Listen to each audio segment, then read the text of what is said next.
Mr. Holley, $9.3 million, 142 people, church seminars. I offered financial guidance to people in my community who trusted me. You had them fill out cards listing their savings.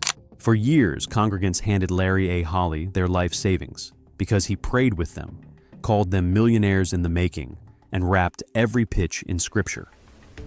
142 people trusted him with everything. Every single one of them was wrong too. Then you took the money. I need to speak with my attorney before I say anything. He would not get the chance to pray his way out of this one. Within 24 months, federal investigators would map every dollar that passed through Treasure Enterprise LLC's bank account. 142 victims, $9.3 million in principal losses. Retirees and laid-off auto workers who handed over pensions, severance checks, and lump sum buyouts because their pastor told them they were, in his own words, millionaires in the making. The 4x6 index cards they filled out at his seminars, the ones he prayed over and tucked into his briefcase, would become the centerpiece of the federal case against him. I have to ask, have you ever sat in a room where someone asked you to write down your financial holdings on a card, then prayed with you over what you wrote? Sound off in the comments. Subscribe now if you want to see more accountability content. We cover cases like this every single week, and the way this one ends will tell you everything you need to know about how trust gets weaponized inside the four walls of a church. Larry Anthony Holley was born in Saginaw, Michigan in the spring of 1957. His father worked the assembly line at the Saginaw Steering Gear Plant, a General Motors facility that fed parts to dealerships across the Midwest for 40 years. His mother sang in the choir at a Baptist church on the city's east side and cleaned houses on Tuesdays and Thursdays for families who lived on the better side of the river. The Holley household was modest and ordered. 2 meals a day on a working schedule. Sunday clothes pressed Saturday night. A King James Bible kept on the nightstand beside the older brother's bunk. A box fan oscillating in the bedroom window during the long, humid Michigan summers. By the time Larry was 8 years old, he had memorized 17 verses of Scripture and learned to recite them in front of the congregation without trembling. The deacons called him a gifted boy. His mother called him a future preacher. His father called him whatever the situation required and made him work the back garden on Saturday mornings before he could open a Bible.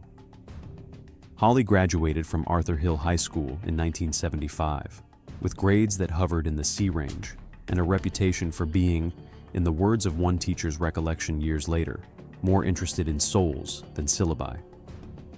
He spent 2 years at a small Bible college outside Indianapolis before returning to Michigan to take a position as an assistant youth minister at a storefront church on the north side of Flint. His starting salary was $300 a month, plus a small room above the sanctuary with a hot plate and a window unit that ran loud through the summer. In 1983, he married Loretta Hayes, a school cafeteria worker from Beecher Township. They had 3 children over the next 9 years. To keep the lights on, Holley took a second job stocking shelves overnight at a hardware store on Saginaw Street. He would come home at 4 in the morning, sleep 4 hours, then drive to the church to open the sanctuary at 9. The Flint congregation grew slowly.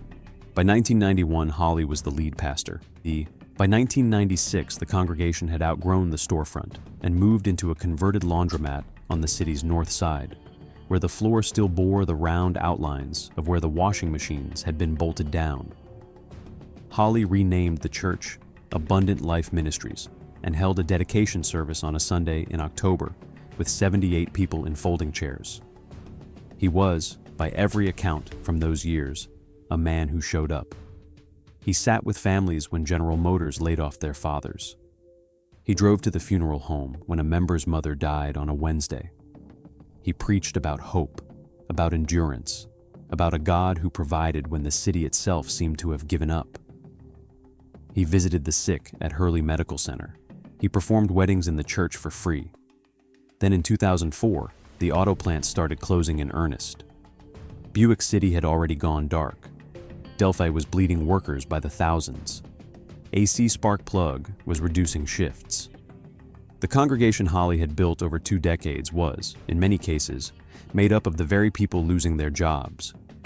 They came to him with severance checks in their hands and pension paperwork in manila envelopes, and they asked him what they should do with the money. They asked him because he was their pastor. They asked him because they had nowhere else to turn, and because the financial advisors in the Genesee County phone book did not look like them and did not pray with them. That trust was about to be tested. The financial seminar industry has a long and well-documented history of being used as a vehicle for affinity fraud. Investment seminars marketed to specific religious or ethnic communities have been one of the Securities and Exchange Commission's most flagged categories of consumer financial harm for nearly 4 decades. The pattern is consistent across cases. A trusted figure within the community presents himself as a financial expert. The seminar is held in a familiar setting, often a church, often with food and prayer woven into the agenda. Attendees are asked to fill out a card or a form listing their assets. The wealthiest attendees receive private one-on-one follow-ups. The legal framework around investment advice in the United States is meant to prevent exactly this kind of harm. Anyone offering personalized investment advice for compensation is required to register either with the Securities and Exchange Commission or with the state in which they operate. They must disclose their qualifications. They must disclose their fee structure. They must disclose any conflicts of interest. They must keep records. They must be subject to audit. Their clients have rights spelled out in fine print on documents the advisor is required to provide. Pastors are not exempt from any of this. Treasure Enterprise LLC was registered in the state of Michigan in 2013 as a limited liability company offering on paper financial planning and asset management services. Larry Holley was listed as the managing member. Patricia Gray, a longtime member of the congregation and a former office manager at a Flint dental practice, was listed as the operating partner. Neither of them held a Series 6 license. Neither held a Series 7. Neither was registered as an investment advisor representative in Michigan or in any other state. Neither held a certified financial planner credential. Neither had a fiduciary obligation of any kind that any regulatory body would recognize. The Michigan Department of Insurance and Financial Services received no complaints about Treasure Enterprise for the first 2 years of its operation. There was no reason to flag the entity. There was no reason for any regulator to look. Inside the walls of Abundant Life Ministries, however, something was beginning to take shape that did not appear on any regulator's radar. Holley had spent 2 decades earning the trust of a congregation that had lost almost everything else. He had buried their parents. He had baptized their grandchildren. He had stood at the front of the sanctuary while the General Motors plants closed one by one and told them that God had not forgotten them. When he stepped into the pulpit in early 2014 and announced that he and Sister Gray would be hosting a free financial seminar called the Blessed Life Conference, no one in the congregation asked to see a license. No one asked what credentials he held. No one asked whether the firm he had quietly registered the year before was supervised by any regulator at all. The first Blessed Life Conference was held on a Saturday morning in March of 2014 in the main sanctuary of Abundant Life Ministries. Attendees were greeted at the door by Patricia Gray, who wore a navy skirt suit and handed each person a glossy folder, a black ballpoint pen, and a single 4-inch by 6-inch index card. The folder contained a brochure for Treasure Enterprise printed on heavy stock with photographs of smiling retirees on the cover. The card contained 5 lines. Line 1, total value of retirement accounts. Line 2, total value of savings and checking accounts. Line 3, real estate equity. Line 4, pension or severance amounts. Line 5, any other liquid assets. Holley opened the seminar with a prayer. He spoke for 47 minutes about a passage from Deuteronomy, the verse about God giving his people the power to make wealth. He quoted Proverbs about the wise leaving an inheritance to their children's children. He told the room of roughly 90 attendees that God had not closed the auto plants to ruin them. God had closed the auto plants to free them. The money in their hands, the pension lump sums, the buyouts, the inheritances from parents and grandparents, these were not the end of something. They were the beginning of something. They were seed. He called them millionaires in the making. He asked them to fill out their cards. Patricia Gray walked the rows collecting the cards in a wicker basket while Holley led the room in a closing prayer. He prayed over the basket. He told them that what they had written, the disclosure of their net worth, had now been sanctified. Within 72 hours, Gray had sorted the cards by total declared assets. The wealthiest 12 were placed at the top of the stack. Holley called each of them personally from the church office to schedule what he described as a complimentary one-on-one consultation. The consultations followed a template that varied only in the smallest details from client to client. Holley would open with prayer.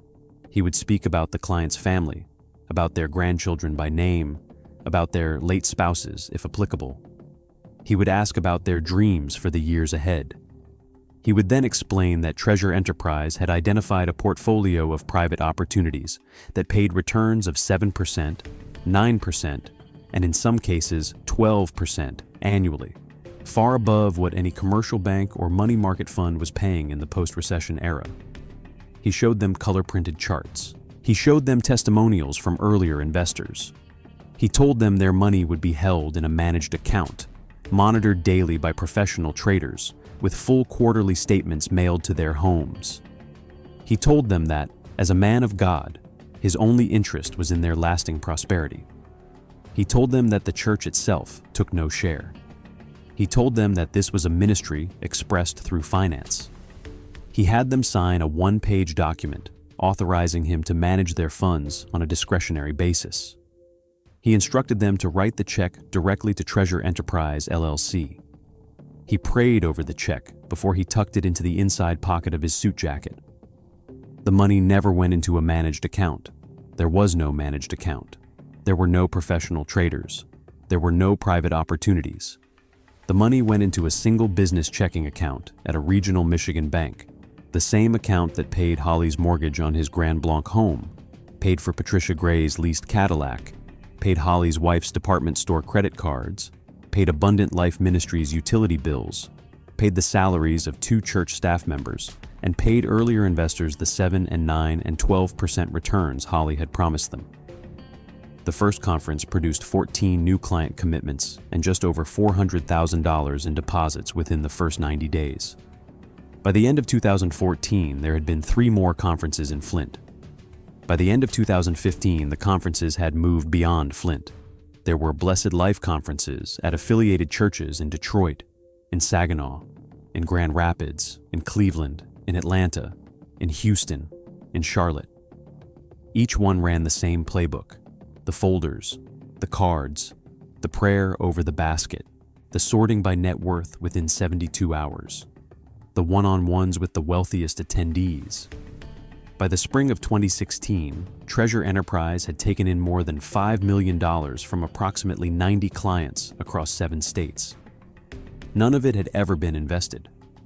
The quarterly statements mailed to investors showed balances and returns that existed nowhere except on the page they were printed on. Patricia Gray prepared the statements herself on a desktop computer in the back office of Abundant Life Ministries, using a template she had built in 2014. The unraveling started with a man named Donald Pruitt. Pruitt was 68 years old in 2016.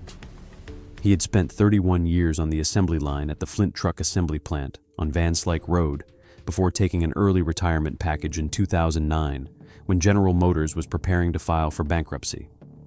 He had 3 grandchildren, 2 girls and a boy, all under 12, all. He had a 1998 Buick LeSabre he kept polished in the driveway of a small ranch house on Flint's east side. He had attended Abundant Life Ministries since 1994. He had served 2 terms on the deacon board. In May of 2014, 8 weeks after the first Blessed Life conference, Pruitt had given Larry Holley a cashier's check for $182,000. It was the entirety of the 401k he had rolled over after leaving GM. Holley had prayed with him in the second-floor office. Holley had called him a millionaire in the making. He had embraced him in the doorway.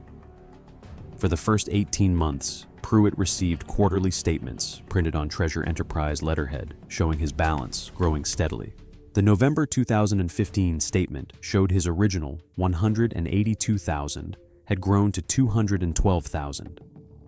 He showed the statements to his daughter, a registered nurse named Vanessa Pruitt Caldwell, who lived in Lansing. He told her that Pastor Holley had blessed his retirement. He told her she would not have to worry about him in his old age.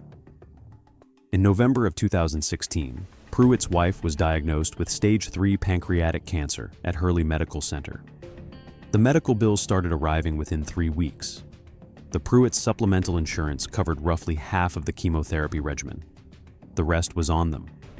Pruitt called Patricia Gray and asked to withdraw $30,000 from his account. Gray told him there would be a processing delay. She told him the account was structured around quarterly liquidity.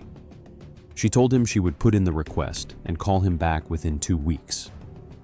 He called again 2 weeks later. There was another delay. Gray told him the markets were unfavorable for early withdrawal. She told him Holley would need to authorize the disbursement personally, and he was traveling. He called in January of 2017. Gray told him Holley would call him back the following day. Holley did not call. In early February, Pruitt drove to the church on a Wednesday morning. He sat in the parking lot for nearly an hour in his Buick. When Holley finally arrived in his Cadillac, Pruitt walked up to him in the lot and asked for his money. Holley placed both hands on Pruitt's shoulders. He told him that God's timing was not always the same as man's timing. He told him a check would be issued by the end of the week. He prayed with him there in the parking lot, between the parked cars. The check never arrived. Pruitt's daughter, the nurse in Lansing, called the Michigan Department of Insurance and Financial Services on March 14, 2017. She did not file a formal complaint. She asked a single question. She asked whether Treasure Enterprise LLC was a registered investment advisory firm in the state of Michigan. The answer she received 48 hours later was no. She called the Securities and Exchange Commission the next morning. The SEC referral landed on a desk at the FBI's Detroit field office in May of 2017. The case was assigned to a special agent named Ramon Cervantes, a 15-year veteran of the Bureau's Complex Financial Crimes Unit who had worked Ponzi cases in 3 judicial districts. Cervantes recognized the pattern within the first week. A registered Michigan LLC with no licensed advisors on staff. A single business checking account routing all client funds. A victim list growing by the day as word spread through congregations across multiple states. Cervantes subpoenaed the bank records first. The Treasure Enterprise checking account showed total deposits of approximately $9.3 million between January of 2014 and March of 2017. The withdrawal side showed a very different picture. $391,000 paid to Larry Holley personally through cash withdrawals and transfers. $226,000 paid to Patricia Gray personally. $148,000 in mortgage payments on Holley's Grand Blanc residence. $83,000 in lease payments on Gray's 2 leased Cadillacs. $612,000 in transfers to Abundant Life Ministries' operating account. The remainder, roughly $7.8 million, had been paid back out to other investors in amounts and on dates that precisely matched the 7% and 9% and 12% returns Holley had promised in his consultations. It was a textbook Ponzi. Cervantes obtained a federal search warrant for Holley's Grand Blanc residence and for the second-floor church office at Abundant Life Ministries on August 9, 2017. The search team executed both warrants simultaneously at 6 in the morning. The recovery from the church office anchored the entire prosecution. In a fireproof safe behind a credenza in Holley's office, agents found a banker's box containing approximately 460 index cards. Each card was 4 inches by 6 inches. Each was filled out in the handwriting of a Blessed Life Conference attendee. Each listed retirement accounts, savings, real estate equity, pensions, and other liquid assets. Across the top of every card, in Holley's own block letter handwriting, was a single dollar figure circled in red ink. The cards were rubber banded into stacks separated by year and by city. In the box's bottom layer, agents found a separate manila folder labeled, in Holley's own handwriting, Priority Contacts. It contained 91 cards. Every one of the 91 cards belonged to an attendee whose total declared assets exceeded $100,000. The cards were not financial planning intake forms. The cards were a sorted list of marks. Cervantes also recovered Holley's personal pocket calendar, covering the years 2014 through 2017. Every Blessed Life conference date was logged in his handwriting. Beside each conference date was a follow-up list of names. Beside each name was a dollar figure. Beside each dollar figure was a one-letter code. A C for called, an S for signed, a P for paid in full. The case did not need a confession. The cards and the calendar were the confession. We are heading into the arrest and the courtroom now. If you want to know exactly how the federal system handled a pastor who turned a sanctuary into a marketing list, subscribe and stay with me. We do not look away from these stories. The victims in this one waited years to be heard, and what the judge says at sentencing is the part you came for. The arrest happened on a Tuesday morning in October of 2017. Special Agent Cervantes and 4 other federal agents arrived at Abundant Life Ministries at 9:47 in the morning. Holley was in his second-floor office, dressed in a charcoal suit, working on what his secretary later told investigators was the draft of a sermon for the upcoming Sunday service, titled Stewards of What God Gives. The office door was open. The blinds were half drawn. Cervantes knocked once on the door frame and stepped inside with 2 agents behind him. Cervantes: Mr. Holley, FBI, we have a warrant for your arrest. Holley did not stand. He looked up from the legal pad on his desk. He set down his pen with deliberate care, capping it before he set it down. He removed his reading glasses and folded them on top of the pad. Holley: For what, sir?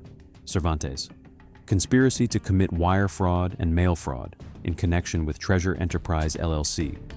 We are going to need you to stand up and put your hands behind your back, sir. Holley stood slowly. He did not raise his hands. He looked past Cervantes at the wall behind him, at a framed photograph of himself standing beside a Michigan state senator at a 2012 community event. Holley: I have helped these people. I have prayed with these people. I have done nothing but try to be a blessing to my community. Cervantes: Sir, please turn around. Holley: There has been a mistake. There has been a misunderstanding. If you talk to my members, any of them, they will tell you what kind of man I am. Cervantes: Sir, turn around. Holley turned. He placed his hands behind his back. As Cervantes secured the handcuffs at the wrists, Holley spoke one final sentence into the empty office. Holley: God knows my heart. He did not speak again until his attorney, a Detroit defense lawyer named Marcus Whitfield, arrived at the federal courthouse 4 hours later for the initial appearance. The federal grand jury in the Eastern District of Michigan returned a sealed indictment against Larry Anthony Holley and Patricia Sue Gray on December 6, 2017. The indictment listed 22 counts: conspiracy to commit wire fraud, conspiracy to commit mail fraud, multiple substantive counts of wire fraud, multiple substantive counts of mail fraud. The indictment named 94 individual victims in the body of the document. The actual victim count would grow to approximately 142 as the case progressed and more former clients came forward. Holley retained Marcus Whitfield, a former federal prosecutor in the Eastern District who had built a reputation in private practice defending white-collar clients. Whitfield's initial strategy was to argue that Holley had genuinely believed in the investments, that he had been advised by outside parties whose names he could not recall, that the losses were the result of market conditions rather than fraud, and that the commingling of funds was a bookkeeping failure rather than a criminal scheme. The strategy collapsed within 90 days. The banker's box of index cards, the pocket calendar with the lettered codes, the bank records showing the textbook Ponzi pattern, and the testimony of 2 cooperating former clients left no factual basis for a good faith defense. Whitfield negotiated a plea agreement. On August 21, 2019, Larry Holley pleaded guilty in federal court in Detroit to 1 count of conspiracy to commit wire fraud and mail fraud. Patricia Gray pleaded guilty to the same charge 9 days later. The plea agreements preserved the government's right to seek full restitution. The sentencing hearing for both defendants was held before United States District Judge Laurie Michelson on October 8, 2021, in the federal courthouse in Detroit. The hearing took the entire afternoon and ran past 5 in the evening. 11 victims spoke from the lectern. Donald Pruitt was the 7th. Pruitt: "My wife died in 2018. The chemotherapy bills are still being paid by my daughter on a monthly plan. The money I gave Pastor Holley was supposed to be the inheritance I left my 3 grandchildren. There is nothing left of it. I am 69 years old. I cannot earn it back. He prayed with me in his office. He called me his brother in Christ. He came to my wife's funeral. I trusted him because I believed God had sent him to our church when we needed a pastor. I do not know how to forgive what he did to us, and I do not know if I am supposed to." Judge Michelson addressed Holley directly before pronouncing the sentence. She spoke for nearly 6 minutes without referring to her notes. Judge Michelson: "Mr. Holley, the evidence before this court establishes that you used the deepest trust your congregants placed in you, their faith, as the instrument of their financial destruction. You did not merely defraud them. You inverted the relationship a pastor owes his flock. You took the cards on which they wrote their life savings, and you prayed over those cards in front of them, and then you went into a back room and sorted them by net worth. You used scripture as a sales tool. The phrase you used, 'millionaires in the making,' will follow you for the rest of your life. It is the most cynical 4 words I have read in a sentencing memorandum in 17 years on this bench." She sentenced Larry Holley to 100 months in federal prison, 3 years of supervised release to follow, and joint and several restitution in the amount of $9.3 million. She sentenced Patricia Gray to 42 months in federal prison, 3 years of supervised release, and joint and several restitution liability for the same amount. Holley was designated to FCI Milan, a low-security federal correctional facility in Milan, Michigan, approximately 1 hour by car from the church he had pastored for nearly 3 decades. His projected release date placed him in his early 70s. Abundant Life Ministries closed its doors in the summer of 2022. The building, the former laundromat that Holley had renamed in 1996, was sold at auction in early 2023. The proceeds were directed to the Federal Restitution Fund. Donald Pruitt died in May of 2023, before he received his first restitution check. This case was built on prayer and broken by a banker's box of index cards. But the case on the right-hand side, that one will leave you wondering how the people closest to a man can miss what he is doing for so long. Click it now.